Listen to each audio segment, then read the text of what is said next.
Ilan ang ghost projects ninyo dyan? Mr. Secretary, wag na tayo magpaligoy-ligoy pa. Kung hindi pa binulgar ni Pangulong Marcos itong mga anomalya na nangyari dito sa mga flood control projects, hindi nyo ba iimbestigan to? Kailangan pa umabot ng Senado para imbestigahan ito dahil binulgar ni Pangulong Marcos ang mga di umano yung mga anomalya tungkol sa mga flood control projects. Hindi naman po siguro, I think, Your Honor, I think this is a routine process naman ng department that every project that we complete must have to undergo a quick, it has to undergo a validation audit before we fully pay the contract amount, Your Honor. So meron yung quick quality assurance unit, may audit team na dapat umiikot parati, Your Honor, before we pay the final payment for this project, Your Honor. Are all these contractors qualified? They are qualified. They're qualified, Your Honor, and on the basis of the documents that they submit for the bidding purposes, Your Honor. Sa mga binanggit ni Pangulong Marcos ng mga contractors during his SONA, bakit sa sampulang, bakit halos lahat ng mga contractors to ay kinorner lahat yung mga flood control projects? Why is that so? Well, As far as I can recall, actually, yung sabi naman na ating presidente, 20% of the total amount of that has been allocated over the years were actually napupunta doon po sa 15 contractors po. So, marami pa naman po yung other contractors that have participated in the implementation of the flood control projects, but it's a little outstanding, sabi ng ating presidente, that 20% of the total budgets that have been allocated for flood control napunta po doon sa 15. In numbers po yun, I think that is in numbers, Your Honor. Yes, so sabi ni Pangulong Marcos, 15 contractors cornered 20% of the total budget, or roughly 100 billion pesos. Yes, Your Honor. And the remaining 436 billion was split among 2,394 contractors. At hindi ko nababasahin yung mga pangalan ng mga kumpanya ng mga yung construction company dahil nabanggit na ni Pangulong Marcos yan. Anyway, ilan ang ghost projects ninyo dyan? This is on the process of validation, Your Honor. But do you still believe that there are ghost projects there? Or there were ghost projects? In all confidence, Your Honor, I think so. You think so? Yes.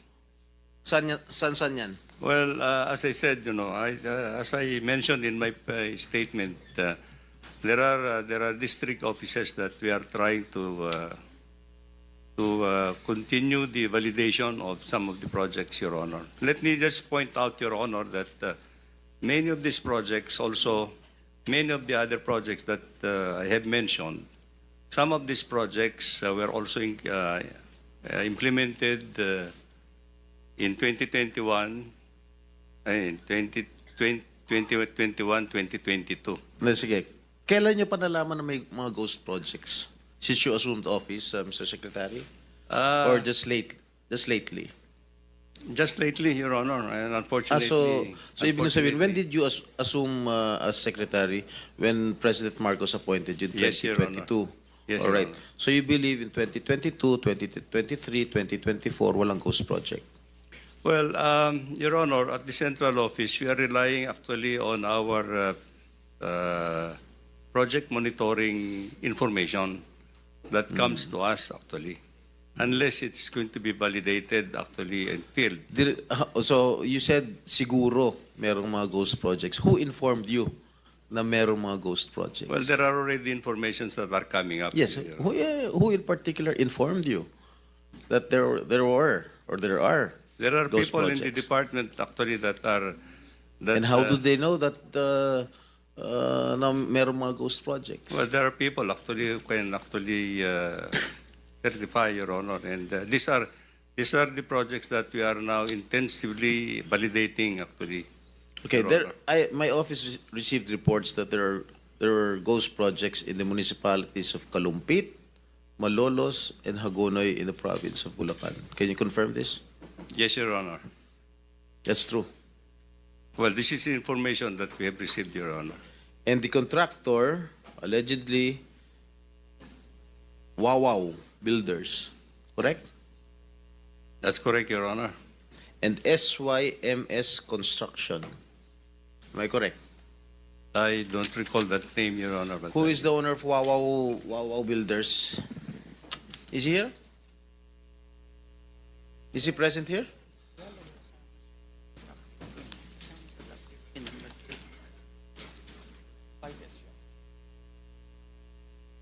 Senator Jinggoy was invited but walang reply as of now.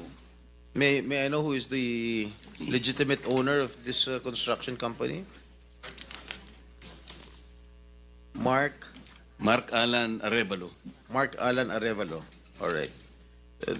I think the committee already will issue a subpoena. All right. So, sa aking palagay, itong mga ghost projects na nabulgar na ngayon, siguro inaayos na nila. Tama? Para hindi malata na ghost. And I don't think that they will have that capability anymore, Your Honor, because I think if these were ghost projects in the first place, they would not have delivered the time actually to do anything at this point in time. The records will show that if there is no project at all that was implemented, and payment has been made, then it's on. Tapos na, nasunog na yung pera natin. That's actually. Alright, magkano ang anomaly. in-award dito sa sa Wawaw? Wawaw Builders. I don't have the figure right now, Mr. Chair, but I think it's predominantly. No. Meron mga figures dyan. Huwag niyo ako lulukoyin dito. Yeah. Labas niyo kung magkano yung in-award nito sa Wawaw Builders. Mga ghost projects. We'll wait for it.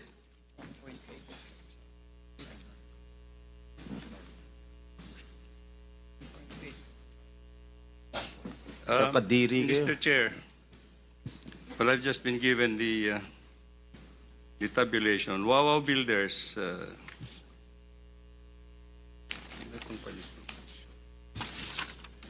Wawaw Builders. The number of projects,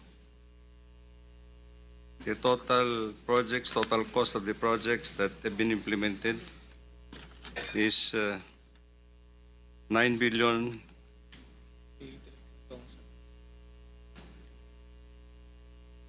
$9 million or 9 billion? 9 billion all over the country, Mr. Chair. But let me just point out, in Bulacan alone, Wawaw Builders had 85 projects amounting to 5,971,811,000. In Bulacan alone. What about the three municipalities that I've mentioned? Kalumpit, Hagonoy, and what is this? Malolos.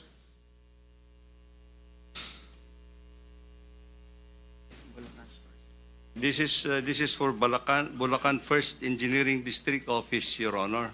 Ito bang, I'm not familiar, no? Ito bang Kalumpit, Malolos, Hagonoy falls under the first Yes, Your Bulacan Honor. district? Huh? Yes. Alright. Yes, Your Honor. So magkano? Yung sa Wawaw? 5,971,811,600. In Bulacan alone? In Bulacan First Engineering District, Your Honor. So yung 5 billion na in-award sa Wawaw Builders para sa province Bulacan First are Engineering. all ghost projects. Correct? Hindi Secretary, naman, Your Honor. for the record, the total is 9 billion. That is nationwide. Nationwide. Nationwide, Your Honor. Pero 5 lahat yun, billion ghost na punta- projects. Your Honor. Ghost projects lahat. No po. Hindi po. So ang ghost project lang na sinasabi mo, sa Bulacan lang. There seems to be some ghost projects actually as reported, Your Honor. Are you investigating this right Yes, now? Your Honor. We're investigating it. What is the status of your investigation? They will be coming up with their They will be coming up with their financial and physical report in 1 week's time, Your Honor, to my office. Mr. Chairman, with the permission of Senator Jingo Estrada, Yes. it's connected to his question. Yes, Senator Soto, please. You are an executive How did Wawa ex officio Builders? official, right? How did Wawa Builders get that 5.9 billion in those three municipalities in Bulacan? How did they get that? Who inserted that into the budget of DPWH? Let me just clarify a little bit, Mr. Chairman. The amount that I have mentioned is actually for 4 years, up to fiscal year 2025. It started in 2022, 2023, 2024, and 2025, Your Honor. Let's clear that, Mr. Secretary. The 9 point something billion is for 4 years? 5.9 for Wawaw, Your